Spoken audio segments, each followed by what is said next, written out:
highest praise. Please wake up.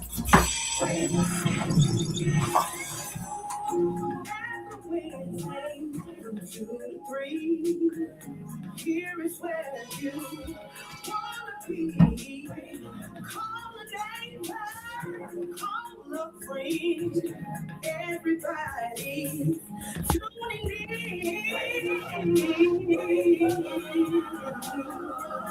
Wake up with wake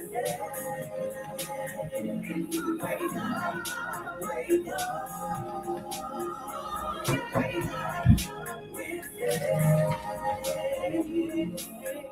And now here's your host, Greg James. Want to say good afternoon and once again welcome. That's right, to one of the most informative, inspirational shows that you can tune into right here on Hallelujah 95.3 FM. And certainly we are excited about being here. Listen, you know, so much is going on in and around our city. Big shouts out to the head basketball coach over at FAMU, none other than Charlie Ward. Man, they tell me the Rattlers are striking and striking and striking. So he's doing such an amazing job leading the basketball team. They are in, I understand they're in some of the top numbers when it comes to oh God, see, that's what I say about sports. Here I am trying to figure out what's going on. But hey, y'all know what's happening. He's doing a great job over at FAMU. And I understand the gymnasium. Oh my God, people are coming far and near to see what's happening on the courts.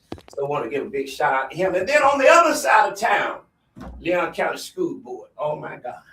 Virtual schools may be closing. Superintendent is trying to figure out a way to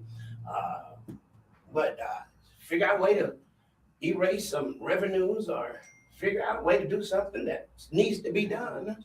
But we want to make sure that our teachers are going to be able to get the necessary pay raises that they're needing to get. The county, they just finished a big situation over there. It's just a lot going on in the city of Tallahassee. So much that I don't even want to dive into it on today. But hey, listen, one of the things that I know that is so important that must take place in this city, in this state, is that you got to register to vote and you got to get out to vote. I'm really excited about it because I'm partnering up with some amazing young men and some amazing young women, and we're getting ready to start a Get Out the Vote campaign. And I tell you, I was in a conversation on yesterday with the supervisory election office, and we are gearing up to register ex-felons under the Amendment 4 that have not registered to vote.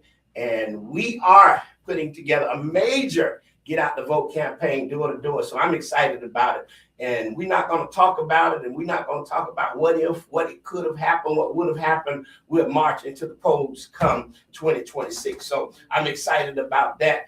And I'm excited about the opportunity right here on the Greg James Show, where we're going to bring candidates in and we're going to have real conversations. We're going to give you a real report of what they have been doing, what they haven't been doing, if they've been selling us out, if they've been selling themselves. We're going to give it to you real raw and uncut in 2026. So don't go nowhere, because you got to be informed, and you can't keep doing the same thing over and over again, because you're going to get the same results over and over again.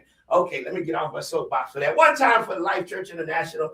Thank you all so much for all of the support that you give. I want to pause right now, take a commercial break, and give a big shout out to our sponsors, Kingdom First Roofing, who makes all of this possible. I tell you, and certainly we want to say to them, thank you. And if your roof is not roofing, then you need to be calling. Well, we're back. Okay, we're going to plug them in a few minutes. But however, let's get ready to talk about what we're going to talk about on today. On today, I'm excited that we're in the studio. And in the studio with me is none other than, she's an icon, really, in this city. She has been around a long time doing this work, and certainly she has been making her voice known and her presence felt when it comes to the least she has become a voice for that population like no other. I want to say good afternoon to Miss Sylvia Hubbard. How are you? I'm great. How about yourself? I'm doing wonderfully well. Before I introduce other guests, how long have you been really just out here being a voice for so many who feel like their voice can't be heard? Oh, 1990, that makes about how many years? 1990. Let's say 1990. 36. At least 26 years. Wow, 26 years of this nonprofit work. Yes. Wow. And I guess the greatest joy in this kind of work is not about the pay, because we never get paid for the work that we do when we come. Absolutely. It's the work that we're doing is really birthed out of a passion. Right. But the greatest joy when you know you can help somebody and see their lives transform. Right. And I've been doing that longer than the 26 years because I was Boys and Girls Club. I did food stamps. So I've always gave back to the community. Wow. Well, listen, we're glad to have you, and we're glad to talk about something that is dear to the organization heart, which is MACA.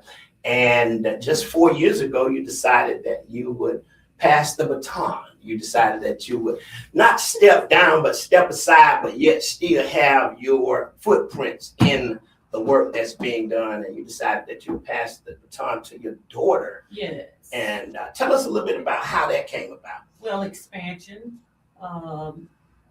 Instead of just the social work side, we're now clinic side, where we can hire doctors and provide medication, and people can come and see our doctor for free and get medications delivered to their house. Wow.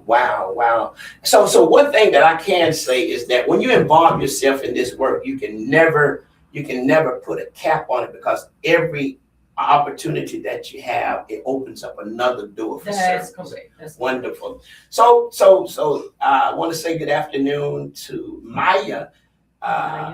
Naya, thank you so much for the correction. You've been trying to correct me even before we got on the air. Naya.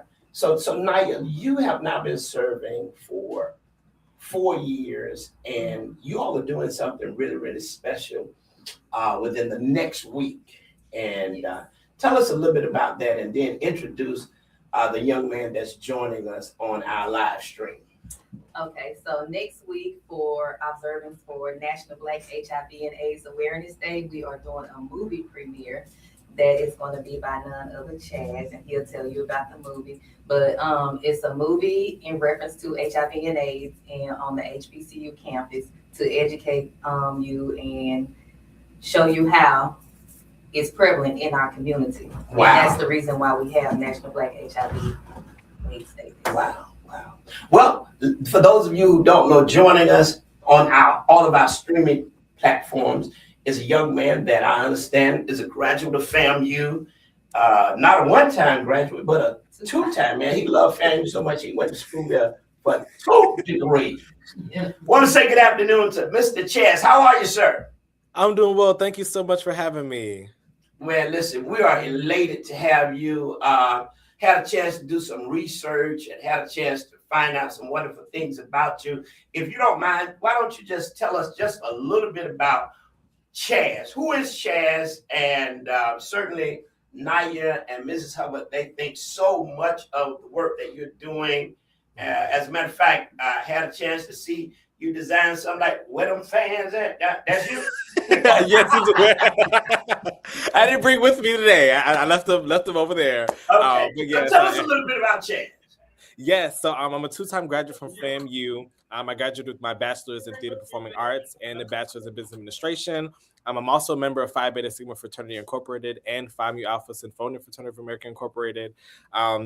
I am a 5-time business owner, so a lot of companies, but the 2 ones that I focus on currently are Shazam Fans, which we design customizable clack fans for HBCUs, high schools, patterns, prints, colors, you name it.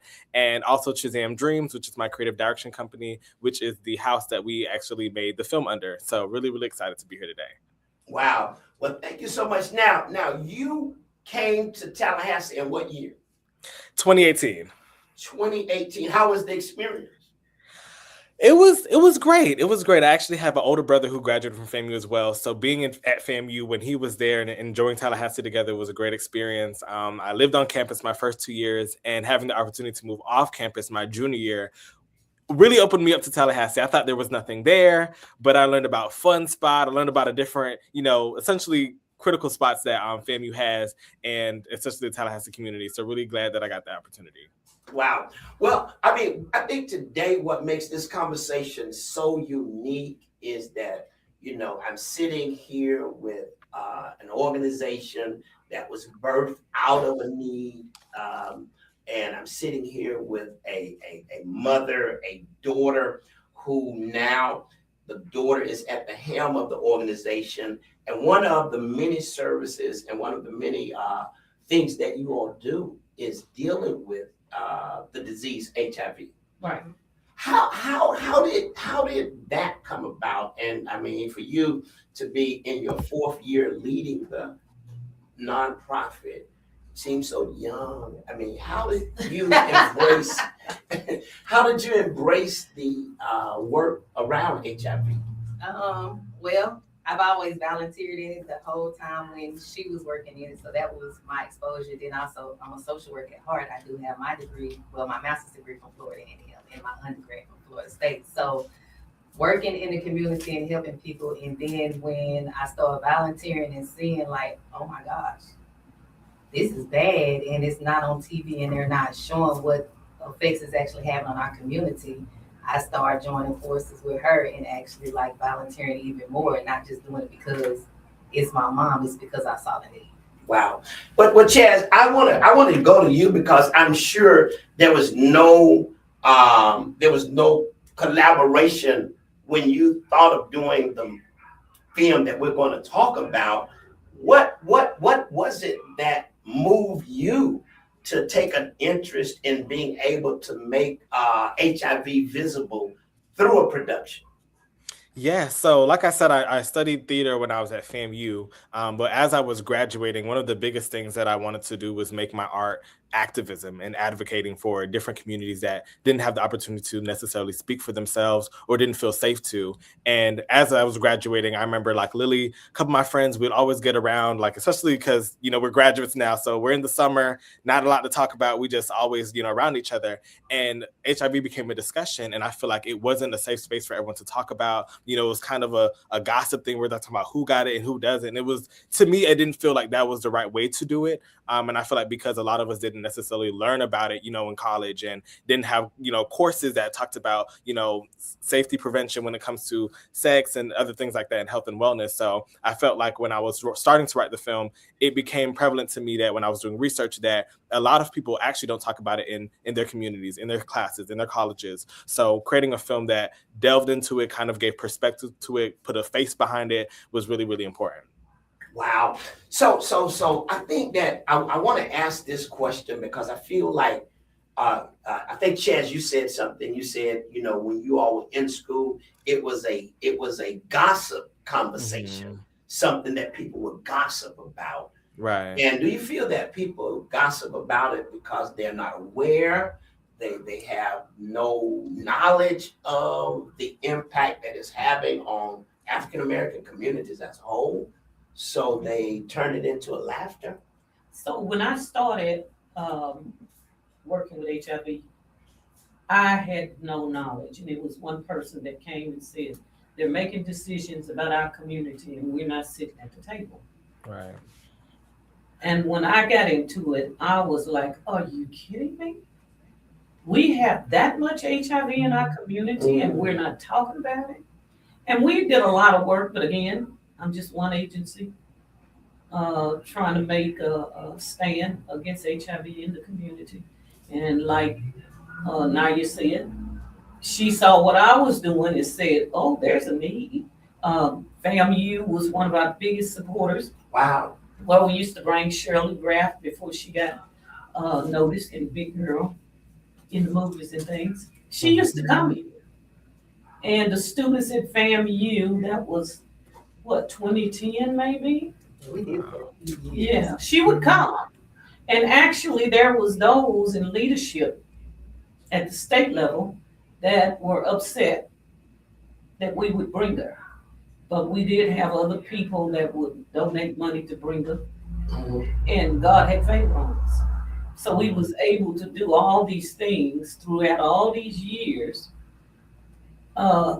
without pushback from the community and other organizations. We had a lot of pushback, but we kept going.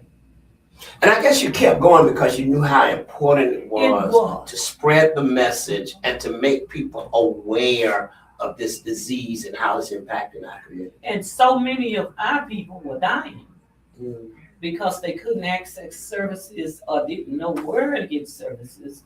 Like our clinic, we see people who have HIV or who don't have HIV because our communities suffer from the lack of knowledge. And so that lack of knowledge become gossip and pointing fingers instead of saying, hey, I know somebody can help you. I know where you can get help. So Chaz, I want to ask you this after I asked Naya. So Naya, when you got involved, was there a sense of, because you didn't know, was there a sense of, oh my God, if I touch somebody, I may get it? I mean, did that ever? It did at first, but then once I started taking the classes and got educated on it, and what I was in my early 20s when I really started getting involved in helping, but then I know some people, rumors start going around, oh, she must have HIV. Well, rumors are rumors. It doesn't matter. But I started like educating people, like you can't get HIV that way. You can't get HIV that way. This is how you can get HIV. So trying to educate the people in our community. And one thing that really stuck with me is when I actually started getting certified to actually for real do outreach and do the education. I used to do a class called Sister. And in Sister is for African-American females. And we would do role playing. And I had like maybe 15 ladies in this class. Now I was recently divorced and everything when I did this class.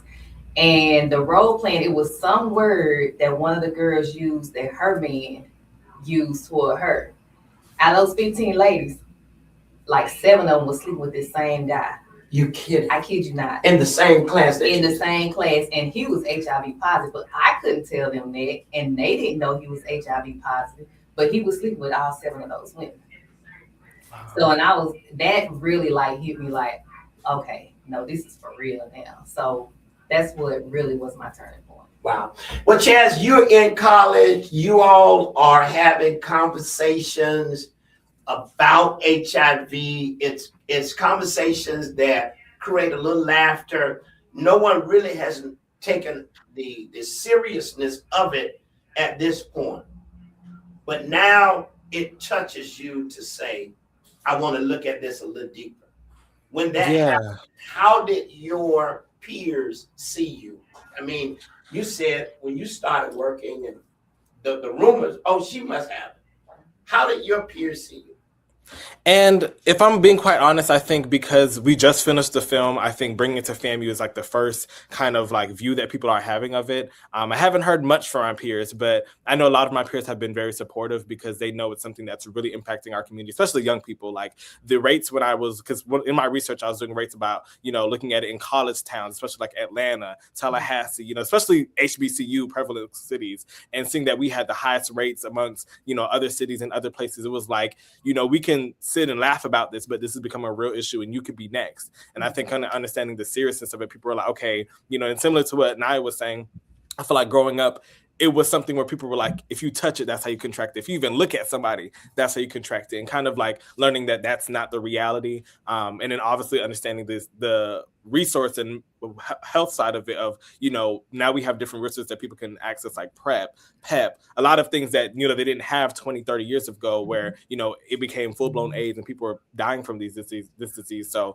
just understanding the evolution of the different resources that we have now was definitely important to get out to people and the information of that. So I gotta ask you this because, you really took time to research the disease, and I guess you centered your research around HBCUs.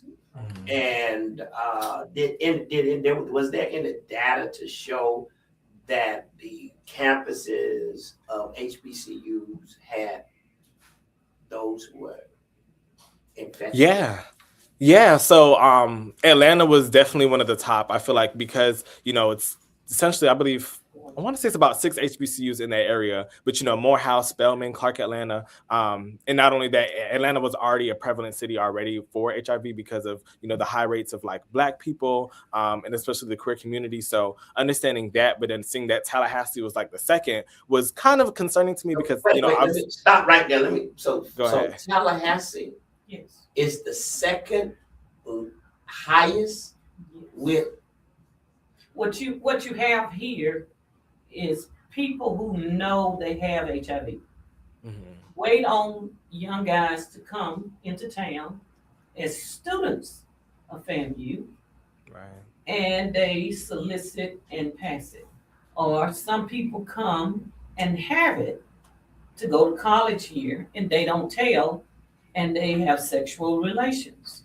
And so it spreads like that. STDs, it's not only FAMU, but FSU. As well, right? We are like a, Revolving door. yes. Because every spring and I want to say fall semester, there's an outbreak of either gonorrhea, syphilis, or chlamydia on both universities. And that Right. means people are having sex, unprotected sex. Yeah. So wow, but this is not something that is new, but it's not even something that's widely known. Because if it was widely known, I'm sure people on campus would be very, very protective of their sexual activities.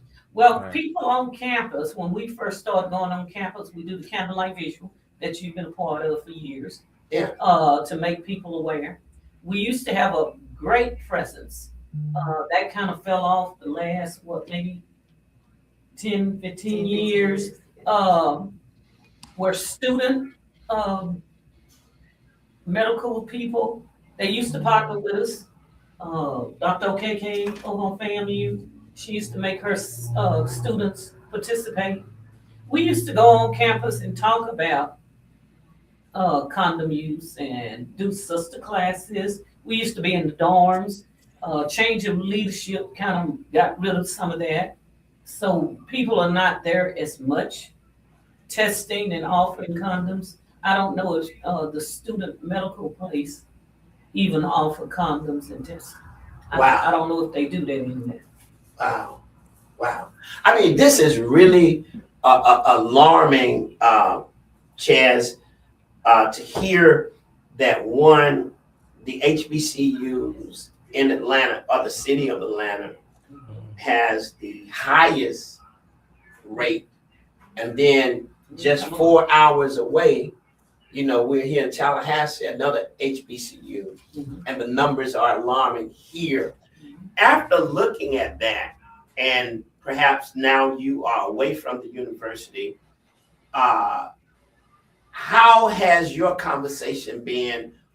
And we're going to get into this, but how has your conversation been amongst your peers now that you started doing research because of what you were moved to do? And we're going to talk about that.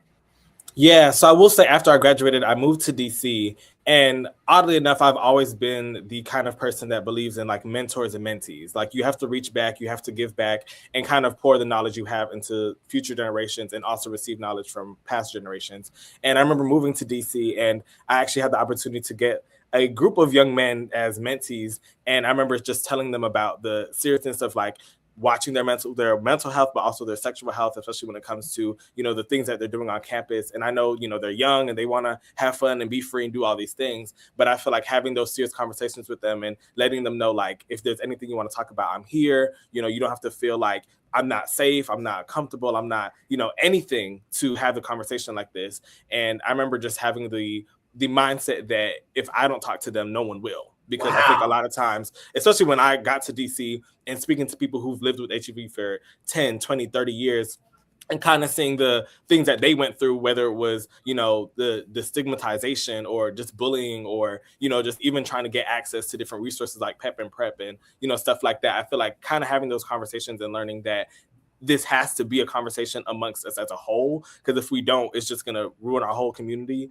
And I think because it's been, 30, 40 years since it's actually been something that's, taking people out by numbers, people have been like, oh, it's not that serious anymore. There's this and that. And I agree that it's not as dangerous, but I do think the spread of it has to be controlled at some point, and especially if it's happening mostly in Black spaces.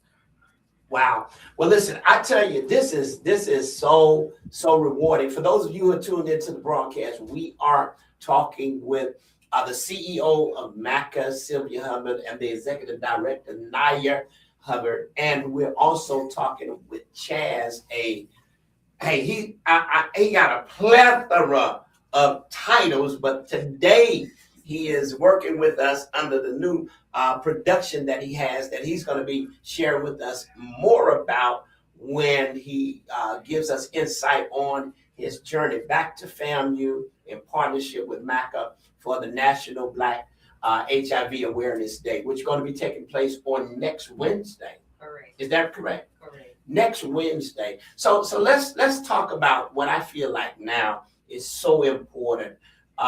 Certainly, I want to say to Ms. Hubbard, thank you so much for even giving me an invitation many years ago to understand the work when it came to HIV.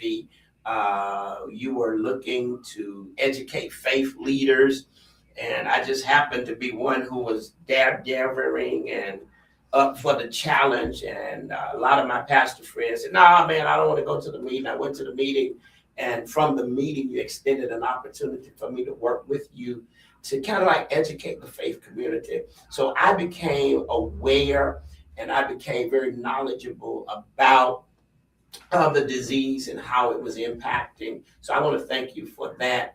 And I want to thank you for your continued work in it. On my behalf, I still, do what I can. I attend some of the events that you have, but then I got kind of busy. I start stretching myself thin, and now I'm weighing myself down.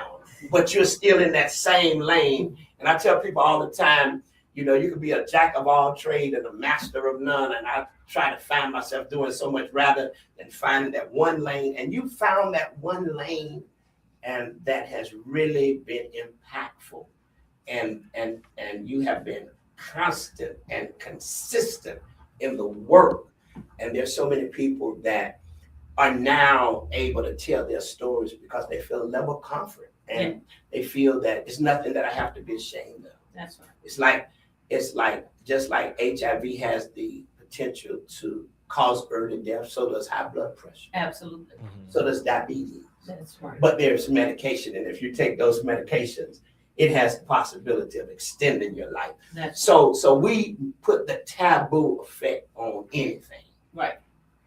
And but it's rapid in our community. That's right. Because not enough of us will put it into that perspective of it's no different than diabetes, blood pressure. If you take your medication, you might live long. If you don't, you'll die. PrEP. If you're having lots of sexual partners, get on PrEP. It'll prevent you from getting HIV. Wow. And we have people saying, I don't want none of that HIV medicine. Well, you'll be back in here diagnosed with HIV because you're telling me you're having multiple sex partners. It's like Naya said, she in a room with 15 women and 7 of them sleeping with the same man, and that man got HIV. That is definitely sad. That is definitely sad.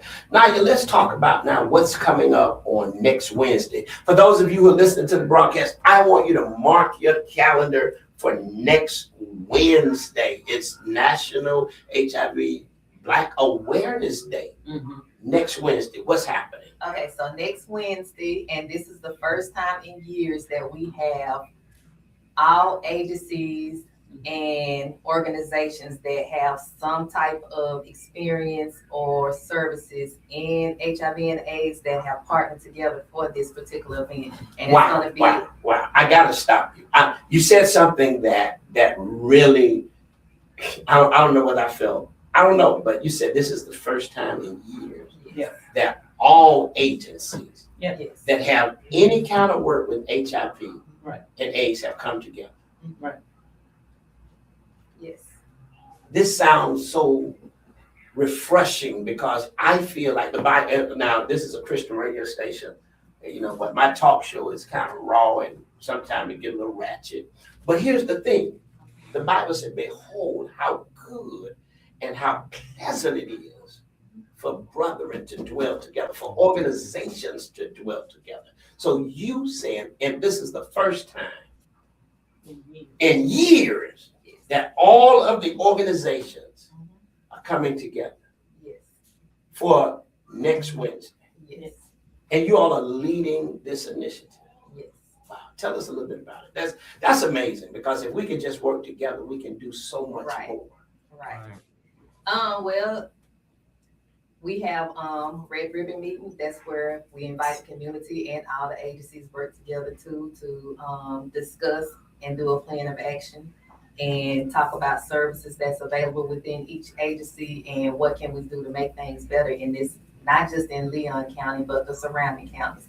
So when one of our board members, Dr. Rozier, presented to me Chad's movie, was short film, I was like, we discussing, let's do this.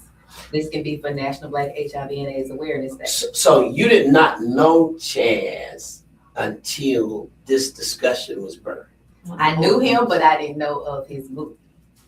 He's my friend, so I knew him because I supported him. Oh, you knew about the fans. Yeah. Oh, where them Yeah. fans at? Okay. That's my friend. Okay. That's So- that blue and white love. Okay. Right. So, but here is what I want to say, Chaz, that is so rewarding.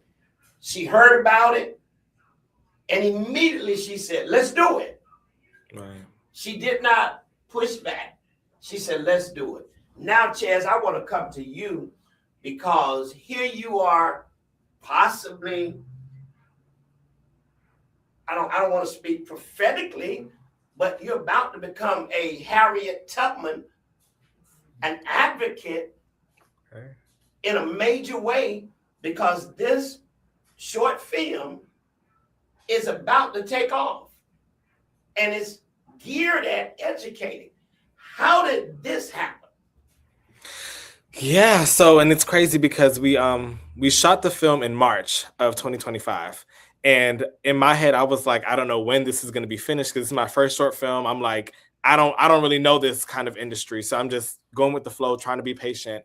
And we finished the film around August. And when I finished the film, my team was like, you need to submit to festivals. You need to really take this to different places. And I remember the first place I wanted to take it to was AIDS United. They were having AIDS Watch, which was essentially a yearly conference that they have just talking to different members of the community of people living with HIV, not living with HIV, about politics, how that's affecting things and the things that they're trying to take away from the HIV community. So many different conversation. And I remember taking it there and a lot of people were like, we need more films like this because it's not talked about on TV and radio or even on like movies these days. So even when I did research about that, like I want to say in 2025, there was only like 2 shows that had people living with HIV on them in terms of like Netflix, Tubi, all these different shows. And I was like, I'm glad to be a part of this because I think people do need to start making films about not even just HIV, but other diseases and illnesses that affect Black people, especially. Because I think when I think of another disease, I will say is, what's it called? Oh, wow. Just Wait, a lot of different diseases. Go Hold ahead. that point. I got to read some of these comments because you said something. So here, Carlos Collins, he says, my older sister had full-blown AIDS since 1988. She's still living. Wow. 2 of my other siblings has passed as a result of AIDS. Here's Lee Miller said, and I got to get back to you, Chaz, because when you were talking, these comments were coming in because they were resonating with what you were saying from a standpoint.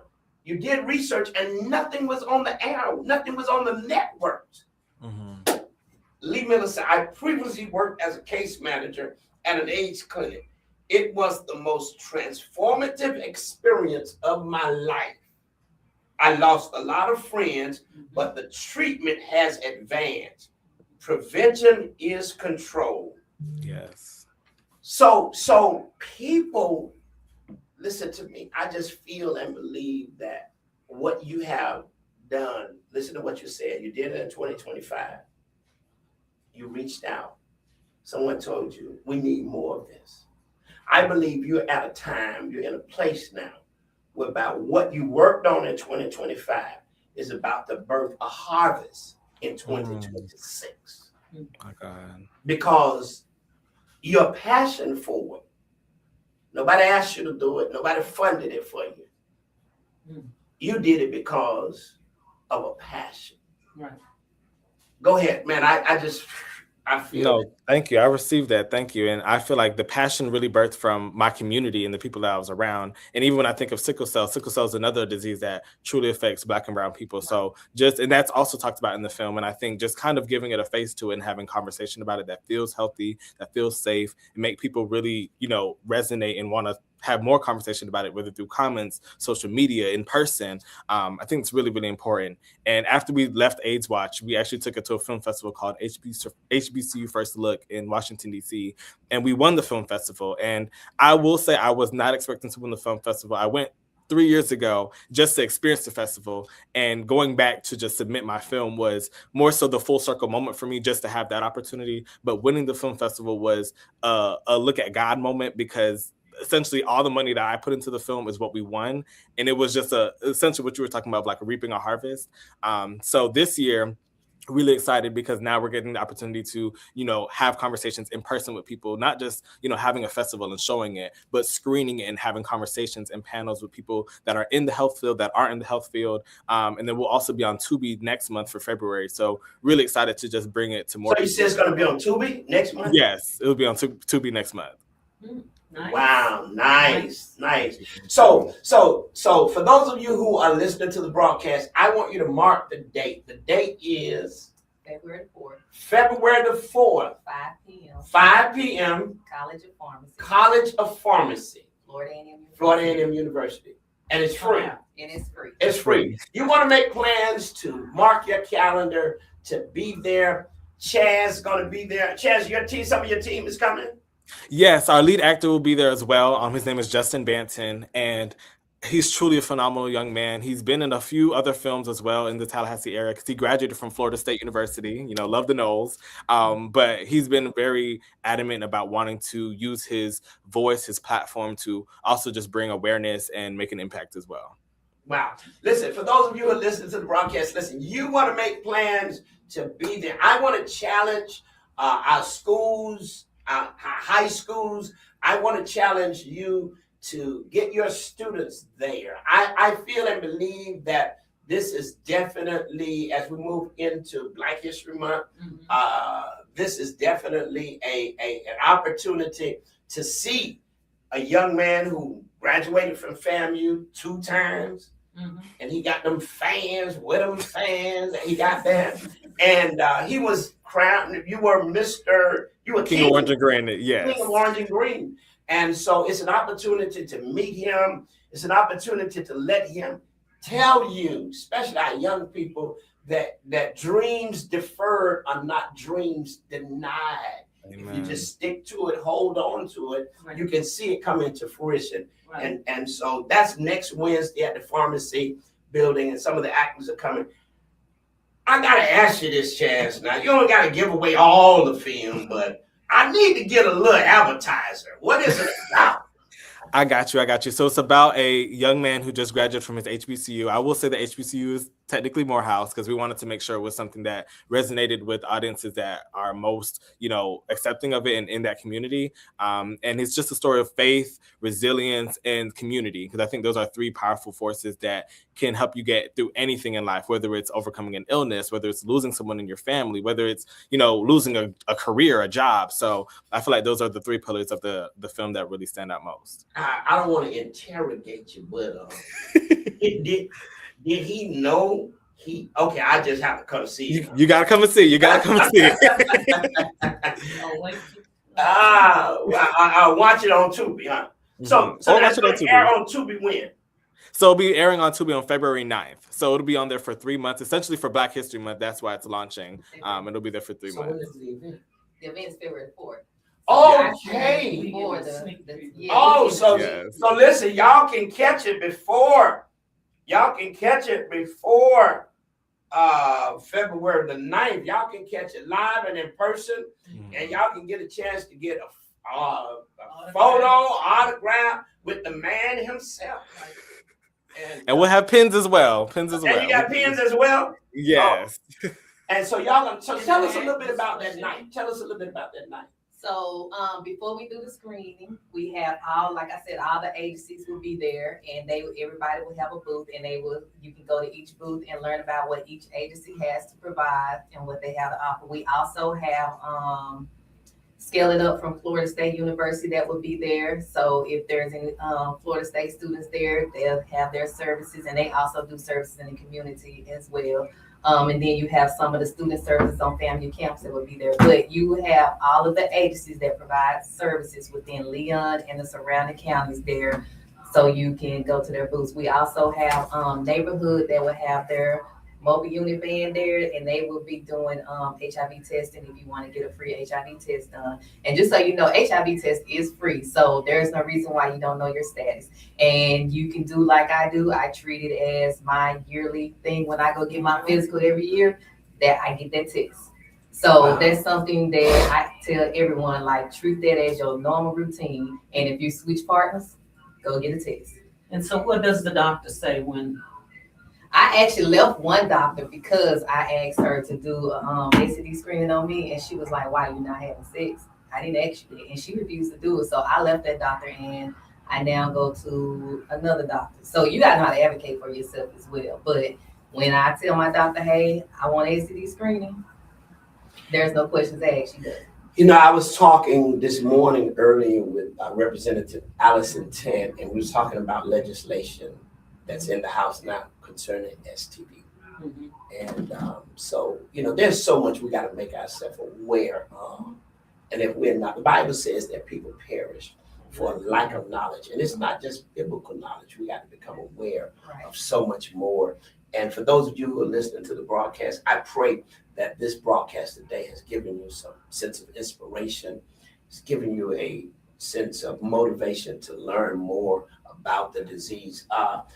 Certainly, I want to thank some of the comments that are here. I want to thank Carlos Collins, because he is sharing that his older sister dedicated her life to being a test person for test medicine. Uh-huh. Right. Now, what does that? Well, medicine has changed Okay. since they first said, "Oh, AIDS." Mhm. Actually, the medicine was killing people. Today, modern medication, you need Mhm. one pill. Previously, you had like 18, 20 pills. Mhm. Now you can take a shot, Mm. and you don't have to take pills. So the medication keep changing, keep evolving. There is no way that someone who's living with HIV is sitting there at home and refusing to take medication or to stay in care, because you have options now. And it one pill a day, one shot every 3 months, there's no reason for anybody to get infected with the HIV virus. PrEP pill, one a day, or a shot every 3 months, every 6 months. I mean, they keep changing the medication to help provide a solution, but our communities are The kind Black of, community, we refuse to even do it. And that's the issue that we Yeah. see with those that we're in contact with. yeah, Like a couple of years ago, tested a guy, he was HIV negative. Urged him about getting on PrEP because of his multiple sex partners. And he was like, "Well, I'm gonna just make sure I use condoms from here on out." Come back a year later, guess what? He's HIV positive. And the first thing he said is, "I should have listened to you." So, I mean, but it doesn't have to happen. right, Because, like she said, there is medication out there that we can take. But when we look on the TV, what do you see? White people, gays. It don't click with us in the Black community that it's also for us. And I have to tell them, no, you can take that medicine too. It is for us. It's for everyone. So we just got to learn how to advocate for ourselves. and stop believing what you see on TV all the time. And we gotta understand that we need to stop dying because of the stigma behind HIV, or not having HIV, or being gay. Who cares? We live in an age that nobody cares. Nobody cares. It's not like back in the 70s and the 80s when it wasn't cool being gay. Right now, who cares? Nobody cares. Nobody cares who you date. That's not the biggest thing. Our only thing is stop spreading HIV. Protect yourself so that you don't get HIV. Wow. You know, I'm sitting here, Chaz and Sylvia and Naya, and I'm sitting listening, and I'm very quiet while you all were talking. Chaz, I want to ask you this, and then I'm gonna share my thoughts. You know, you've done the short film.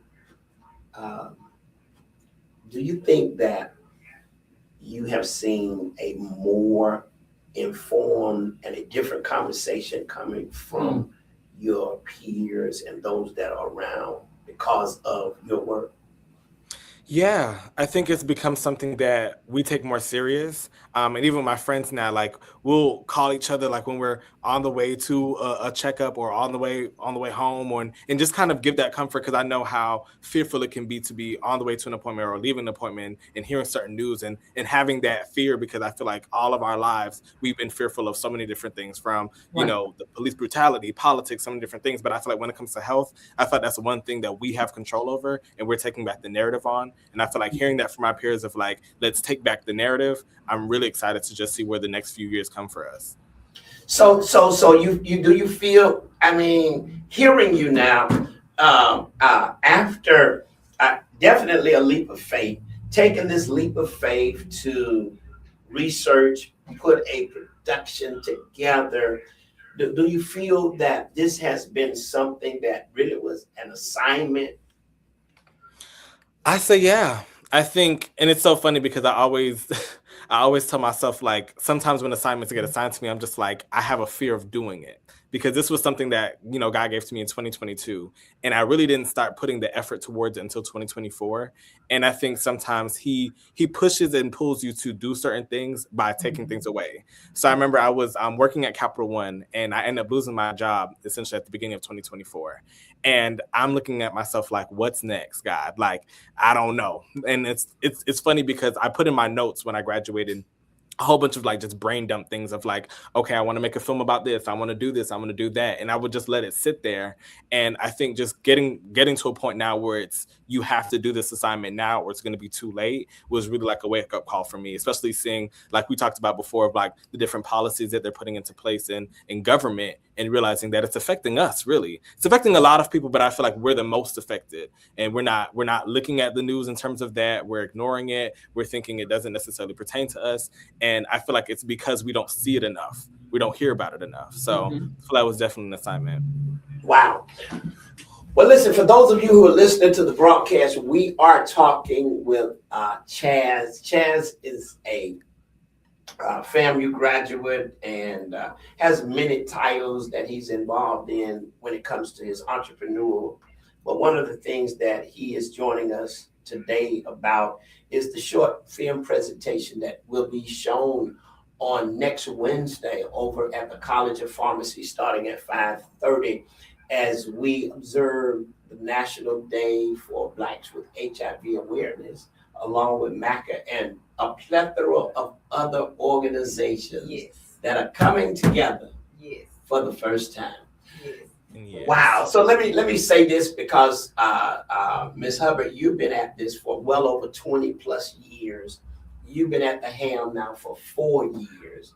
What would you say has been one of your major accomplishments leading this organization? This bringing all the agencies together, us actually collectively working together, because our real formal official big event we did was for National HIV and AIDS Day on December the 1st, where we did live stream. So that was our first like big event, and now with this, and this time is not live stream. We're actually physically going to be somewhere face Wow, to face, so together. we can show unity and that we're all going to be working together. That is amazing. Yeah. That is amazing. I really want to applaud you for your work in the field and the work that you're doing, because it's so needed. The work that you have done, Chad, I think it complements, not only does it complement, but it gives a strong visual. And, you know, most people learn through visual. Right. And so your work gives a visual message that will resonate. It's one thing for me to hear it. It's another thing for me to see it. Right. And so I want to compliment you on your endeavors. It's obviously you got a creative mind to be able to take an ideal, pen it to paper, and then bring it into a place where people can really observe, see the message. And I'm sure there's so many takeaways that's going to happen. I was just looking at my flight to see what time I was going to be getting back, but I've got a 2.5 layover in Atlanta. So I'm going to miss it.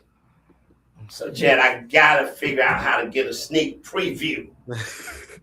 Well, we can definitely send you the trailer. I think the trailer also resonates with people as well. Okay, it doesn't give it doesn't trailer so that we can put it in our chat now in our screen, awesome. so that people can just take a look at that trailer and get ready for the 18th.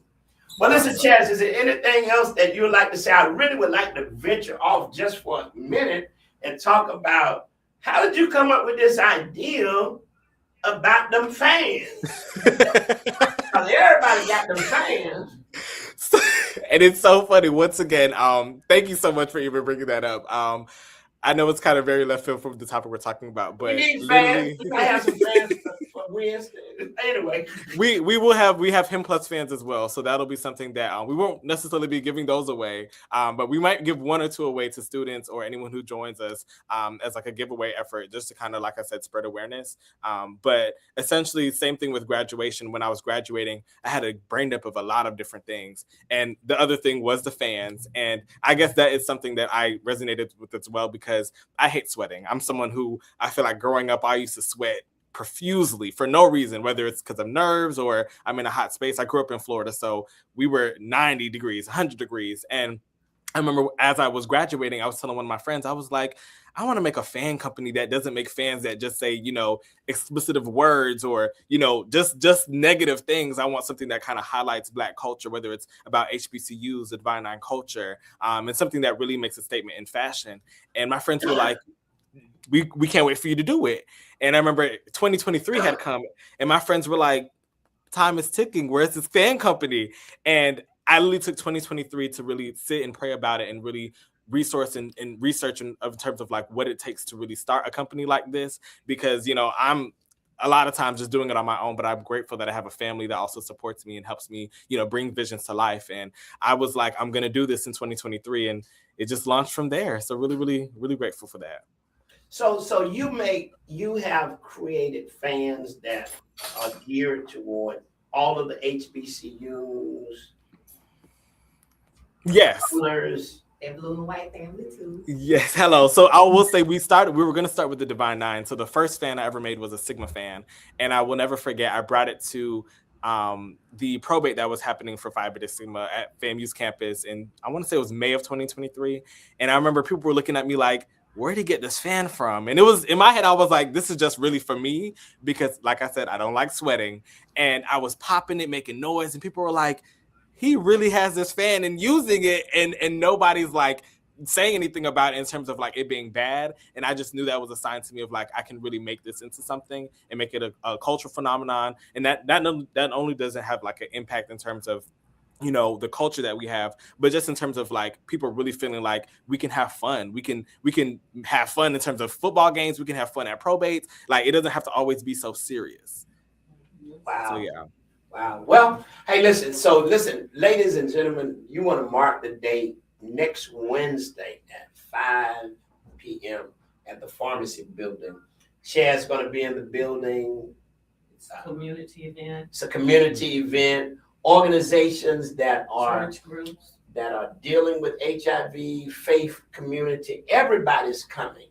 And I want to challenge our public schools. I want to challenge some of our schools to bring some of your kids on a field trip for this educational and an empowerment session. And the fact that Chaz, graduate of FAMU 2 times, and now has taken an ideal, has put it to paper, and is now on the screen in the form of a short film, helps bring the message of prevention and helps bring the message of faith and resilience to life through this short film. So you want to make plans to mark your calendars for February the 4th at 5 p.m. over at the pharmacy building. It's going to be happening, and you want to make plans to be there. Chaz, is there anything else? How can people follow you? What do they need to do to keep up with you? Yes, and I will say I'm actually putting the trailer in there now, but they can follow the film's Instagram at him+film. And then my personal Instagram is there as well. But I don't want it to be about me. I really want it to be about the film, the impact, and the awareness. Absolutely. Thank you so much for joining us. And certainly I want to say to Ms. Hubbard, your years and your work in this community is so amazing. So thank you so much for all that you have done. And you now turn the torch over to Ms. Naya, and she has a monumental moment coming up on the 4th where agencies are going to be coming together to participate in a opportunity of a lifetime. And that's just coming together. I think that within itself is such a huge, much needed endeavor. I was at a faith leaders meeting with pastors, and one of the things that we were talking about is how do we get all the faith leaders together? And I think to hear you say what you all are doing and uniting is really a challenge for us as faith leaders, that we may have difference of opinion, we have different denominations, but one thing we do, we're leading people who look like us, so we need to come together as a whole so we can have a message that's going to impact and empower them. So thank you all so much. Is there anything you want to say in this closing? Anything you want to say in closing? You know, hey, well, listen, it's been an amazing show, and I want to encourage all of you, make plans on next Wednesday to meet them at the pharmacy building on FAMU campus at 5. You want to be there to be a part of the panel discussion and to be able to see the visual in the short film presentation by none other than our friend and brother Chaz. Also, don't forget now this Saturday over at the New Enrichment Center for Children, that's on the old St. Augustine Road. That's right there. It's the daycare center right there. They are having an amazing Vendors Day. Many of you went out to the Tallahassee Governor Square Mall for the Food Fest. Well, you need to stop by and check out some of the vendors on Saturday, starting at 10 o'clock from 10 to 4. Drive over. It's up from the Governor Square Mall and participate with some of the vendors that are small business vendors, African-American vendors. They're going to be there. Make plans to do it. With that being said, I want to thank you so much for joining us right here on the Greg James Community Show, the show that gives your voice volume. Until next week, you be blessed.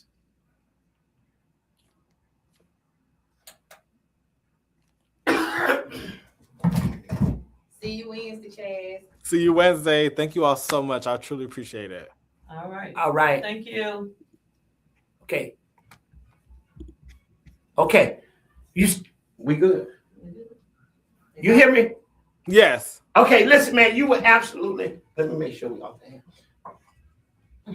Yeah, we are. Man, you were absolutely phenomenal. And I'm going to get your information from Naya because I want to talk to you about putting together a little small film. Yeah, let's get a small film that I'm working on, you know. Awesome. Come on. You ready for it? Yes.